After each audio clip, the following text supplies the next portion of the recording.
Without cost you have received, without cost you are to give. You know, some years ago I had a conversation with my spiritual director, and it always has lingered with me. It was one of the most powerful conversations that I had. It sort of changed my view of God and the world in a good way. So here's what he said, and it was because the context was that I was working 2 jobs, and at the diocese job as a vicar general and as a pastor, working well over 95 hours a week every week. And he says, Brendan, God will not love you. God cannot love you any more than he already does. There's nothing you could do to make him love you anymore. And he said, and there's nothing you can do to make him love you any less. I thought about that and I said, wow. Because he was, you know, I think we have this temptation is that we work our way to heaven, right? We earn our way, we merit our way, right? We do this, do that, and then I'm going to get into heaven because I've done this, or I'm a good person because I've done all these things. And this was saying is that God's love is not dependent on our actions. That God loves us completely. God loved us into being. God loves us and sustains us now, and God will love us for all eternity. And now when we realize that, when we allow that to sink into our souls, it changes everything. Because then what we do for God out of that becomes a way of saying thank you, a way of being grateful. And it's way easier. Then nothing becomes work. It's not hard to follow the commandments because we're just doing it because, well, this is what we want to say our thank you to God's grace and God's gift of love to us.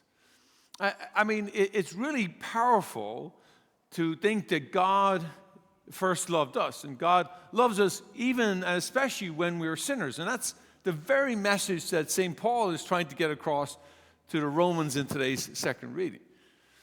That God loved us first, and that Christ gave his life for us even while we were sinners. And that anything we do for there is all grace, that whatever happens from then on is grace. And that's the reconciliation that takes place. Now look, I mean, once we could get that in, it sounds so simple. But we tend to have layers of baggage, and we still think our God operates on transactions. And our church, by the way, has enabled that, unfortunately, in many ways for hundreds and hundreds of years. A transaction, we say a certain number of prayers in a certain number of days, and God will give us this. Right? And that's that transactional God. But God loves us completely already. There's nothing we can do to make God love us anymore. Look, it sounds all great in theory, but you kind of have to bring it down to a practical, sort of personal level. So let me attempt to do that. I've told this story before, but it's a good story to illustrate the love. I remember, like, to sort of honor Father's Day, I'm going to give an example of when I realized my father loved me completely, and that why that changed my life and how it changed my life. Here's the incident. It's a silly, but it's a powerful one. When I was younger, about 14 and 15, I was training really hard. I was 15 actually, training really hard for rugby, and I was trying to get my jump. I was a linesman, so I would jump my jump as tall as possible. So I was practicing, and so when I was the room I was living in with my brothers had this beautiful. Precious antique wardrobe, big humongous one, like massive one, right? And my father, it was a prized possession of my father, but we all lived in this is one of the guest rooms that we lived in during the winter. And anyway, so I was practicing my jump. So I'd jump up and touch the top of the wardrobe, come back, touch the top of the wardrobe and jump up and down. So I was doing that, and I was trying to do 100. And I got to about 97, and my legs were getting a little bit queasy. And I reached up, And I touched the top, and whatever way I touched it, I held on to it. And I grabbed it, and I came down with a piece of the wardrobe in my hand. I don't know.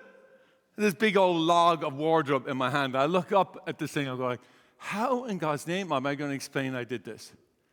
So anyway, I was fretting. And so my father had just come in from work. Dinner was ready, and I went down, and I said, Dad, I want to show you something upstairs before we have dinner. No, dinner's ready. Let's have dinner first. And I'm thinking, regular punishment was to do without food, so I figured I was sacrificing my dinner to get this over with. And he said, no. And anyway, we went up. I always remember his reaction.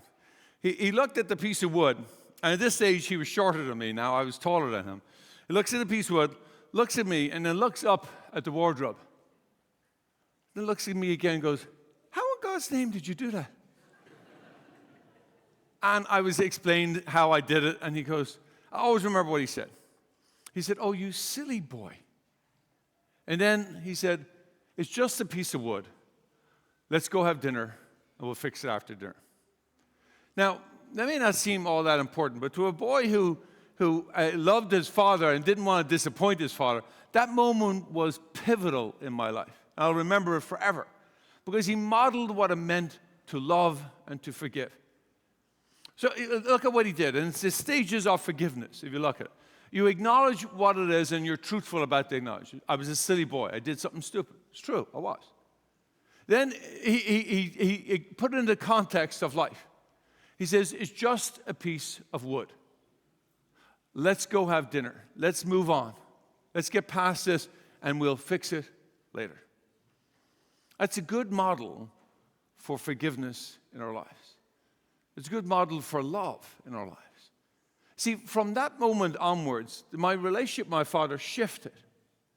Because I realized that if I could damage his prized wardrobe, and he still loved me, that there was pretty much nothing I could do that would stop him from loving me. And that changed everything inside of me. The direction of my whole life, I felt like Teflon man. Nothing could stick to me. It was just that way. And when we feel loved like that, we become different. That's the type of love God has for every one of us. There is nothing we could do to separate us from his love. And if we could only internalize that, really let that in, then it changes everything. Because then you see, we follow and we become a disciple, not because we're meriting, like the gospel says, without cost we receive, without cost we are to give, without merit. We're not doing it because we merit his love, but because we already have his love, and therefore we are doing it because we feel loved. And that ought to set our hearts on fire. That ought, when we realize that, like we come in here this morning, we sit and think about that for a moment, we ought to be jumping for joy as a result of that. And we ought to be bouncing out of here as we leave here today. That's the witness. That's the witness we need to give to others. And then we have to find a way to spread that love. Because you see, he talks about without cost you receive, without cost you are to give it away. You're called to love others in that same unconditional, radical way. And how do we do that? Is maybe model it on this forgiveness that my father gave me. Is that we look at the context of our lives and we forgive and we let go. You see, it's my firm conviction that if we could become witnesses like that to all those around us, maybe especially those who are lost, as the gospel says, to the lost sheep of Israel. For us, that would be the lost sheep who are not coming back to church. And there's many of them. If we could be a powerful witness to love, not to guilt them or shame them, but to love them where they're at and see them as people who are disenfranchised, people who need to feel the love of God. Most especially the people who are on the furthest extreme, the people who are the furthest away, who may feel disenfranchised for different reasons. Maybe it's because they're married and divorced. Maybe it's because they have they are gay, or their son or their daughter is gay. Or maybe it's because that there is some other brokenness in their life, or that they're immigrants and they don't have legal status. It doesn't matter what is the reason that they are disenfranchised. We are called to love them.